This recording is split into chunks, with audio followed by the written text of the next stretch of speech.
Les organes de presse au niveau du campus d'Abomey-Calavi crient à l'aide. On a supprimé leurs subventions. Ils ont sorti une lettre collective et conjointe. La dernière fois, Imran Essifou, bonjour. Bonjour. Vous en parlez ce matin avec votre invité, Koudous Aya. Monsieur Aya, bonjour. Vous êtes directeur de publication du journal étudiant Le Héros. Merci beaucoup d'être là. Imran Essifou, voici le sujet, le décor planté. Merci beaucoup, Tanguy Agoy. Koudous Aya, bonjour. Bonjour. Bienvenue sur notre plateau. Lettre ouverte publiée le 6 février dernier, adressée directement au chef de l'État pour parler de subventions qu'on a supprimées ou qu'on a suspendues pour des organes de presse à l'université. D'abord, expliquez-nous, c'est quoi ces subventions et ça sert exactement à quoi pour vos organes de presse? Merci, je vous remercie de nous avoir donné cette opportunité-là de pouvoir nous exprimer de vive voix concernant cette question de blocage de subventions. Avant de répondre à votre question, je voudrais clarifier une chose. Oui. Nous ne sommes pas des politiques, nous ne sommes pas là pour dire que tout ce que le gouvernement fait est mauvais. Oui, mais nous sommes des jeunes citoyens qui voulons contribuer au développement de notre nation. Et le problème actuel, c'est un problème de blocage de subventions aux institutions spécialisées à caractère éducatif sur le campus d'Abomey-Calavi dans nos universités. Ce blocage dure depuis plus de 8 mois déjà. Et aujourd'hui, la majorité des institutions spécialisées ont déjà fermé leurs portes. Il ne reste qu'essentiellement la presse universitaire qui, tant bien que mal, mène ses activités.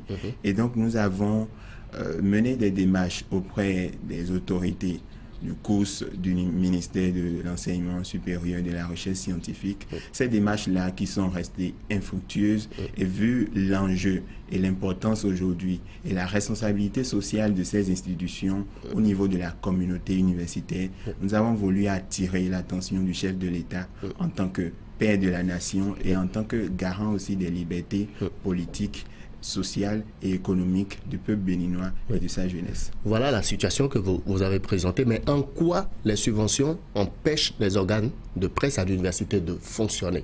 C'est pour cela que je demandais que vous puissiez expliquer aux téléspectateurs ce à quoi servent ces subventions dont vous parlez. Les subventions, déjà par définition, c'est un accompagnement financier ou bien une somme que l'État octroie à des associations ou bien à des institutions afin que ces dernières puissent mener des activités d'intérêt public. Et les subventions dont nous parlons servent essentiellement à organiser des ateliers de formation, à organiser des événements d'intérêt public comme des événements qui rentrent dans le cadre de la promotion de la jeune féminine, bien de l'intelligentsia féminine, de la promotion des comportements de paix en milieu universitaire, de la promotion des objectifs de développement durable, bien de la promotion aussi de l'orientation professionnelle des bacheliers. Et aujourd'hui, c'est grâce à ces subventions-là que nous parvenons réellement à organiser des formations. Actuellement, il y a des centaines de jeunes qui attendent des formations de ces institutions spécialisées à caractère éducatif, mais je peux vous dire que nous ne sommes pas en mesure de pouvoir donner cette chance-là à ces jeunes-là, de quand même se faire former. Parce que vous savez, la jeunesse aujourd'hui est très entreprenante, elle est dynamique, elle veut contribuer au développement de sa localité ou bien de sa communauté. Elle ne veut plus rester spectateur pour regarder faire, mais elle veut devenir acteur. Et donc les institutions spécialisées sont là pour répondre à un besoin. 4 besoins. Il y a le besoin de la formation, qui est très important aujourd'hui, parce que à côté du savoir, il faut le savoir-faire. Alors que notre système éducatif peine à vraiment nous donner ces outils. Parce que ce sont des formations complémentaires, c'est des formations para-académiques qui sont très importantes, qui donnent des bases solides à ces étudiants-là qui souhaitent sortir des sentiers battus pour pouvoir développer leur communauté, pour pouvoir être des acteurs du changement. Et donc, on en vient pratiquement à fermer parce que les subventions ne sont pas là.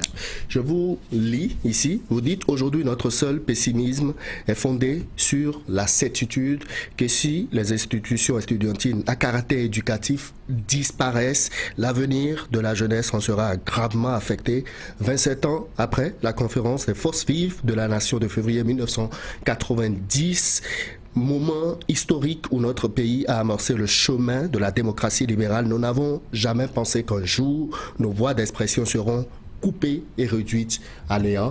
À vous lire, on a l'impression que vous avez mené toutes les démarches sans solution. C'est le désespoir total. Vous avez peur.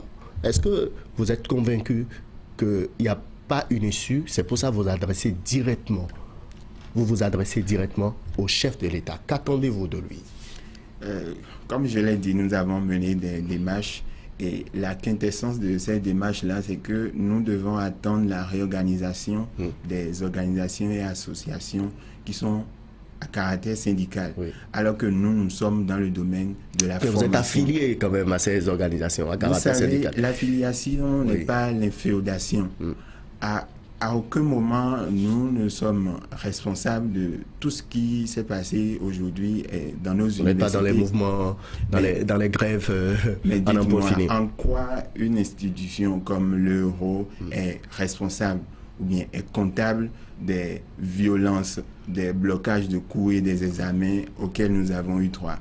En quoi une institution comme le ACE ou bien l'ESE a contribué à ces blocages-là? Donc, il s'agit de ça. Nous sommes dans le domaine de la formation. Et aujourd'hui, nous dit carrément que nous devons attendre la réorganisation. Nous ne savons pas jusqu'à quand. Et la formation que nous dispensons aujourd'hui, c'est une formation continue. Comment on peut arrêter cette formation-là alors que les jeunes, des centaines de jeunes sont actuellement là? Fawaz Koudous, vous avez rencontré la DECOUS, vous avez rencontré Madame la ministre aussi? Nous avons rencontré la DECOUS au cours d'une séance et dans un premier temps, c'était l'absence de l'agent comptable de l'institution qui faisait que ces subventions n'étaient pas décaissées. Après, avec la venue de ce décret portant suspension des activités des associations et organisations fêtières, nous avons eu droit à une prolongation de ce blocage. Une équipe a rencontré des collaborateurs de Madame la ministre de l'Enseignement supérieur et de la recherche scientifique. Qu'est-ce qui a été dit? Rien. C'est l'attente. Attendre que les organisations syndicales se réorganisent, alors qu'aujourd'hui, la formation est indispensable. Aujourd'hui, les jeunes ne souhaitent pas attendre. Parce que, vous savez, ça cause un autre problème. C'est le problème de comment accompagner véritablement l'engagement citoyen des jeunes en milieu universitaire. Et ça pose aussi un problème d'égalité des chances. Parce que lorsque vous entendez des noms comme Landry Zinsou, Samuel Elijah, Oden Aladati, même le ministre Sabouetan qui a pris par les ACE. C'est des personnalités émérites de notre pays auxquelles nous avons beaucoup d'admiration et de considération. Mais aujourd'hui, est-ce que ce n'est pas grâce à ces subventions-là qu'ils ont pu avoir la chance de se faire les premières âmes qui leur a permis vraiment de se propulser dans leur carrière professionnelle? Votre message, il vous a permis ce matin de vous adresser directement aux autorités. Qu'aviez-vous envie de dire après votre lettre ouverte en direct ce matin aux autorités qui dirigent le pays? Nous avons foi aujourd'hui que quelque chose peut être fait dans ce sens-là pour permettre le retour de la formation para-académique dans nos universités, précisément à l'université d'Abomey-Calavi. Nous sommes conscients que nous devons incarner nos espoirs communs, que nous devons travailler pour matérialiser nos espérances communes. Et nous avons besoin d'étendre notre capacité de pouvoir développer des compétences, de pouvoir participer au développement de notre communauté, de pouvoir prendre des responsabilités. Parce qu'aujourd'hui, nous sommes confrontés à des défis générationnels dont la gradation n'est plus à démontrer.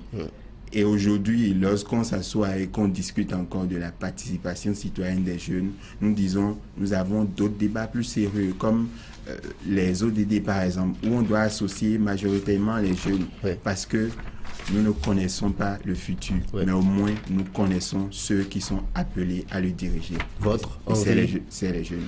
Que les subventions vous soient accordées, que la fatwa soit levée en quelque sorte sur cette disposition qui vous empêche de bénéficier de vos subventions et de faire fonctionner toutes ces institutions spécialisées, le Héros, le Révélateur, Radio Univers, ESE, EACE, c'est quand même beaucoup d'institutions qui ont formé beaucoup de cadres de ce pays. Merci. Tanguy Agoy. Ma voix est partie. Oui. Bon, je n'ai pas compris. Vous étiez à la fin. Un chat dans la gorge. Beaucoup de cadres ont été formés par ces creusets. Évidemment. Dont vous, par exemple. Bien sûr.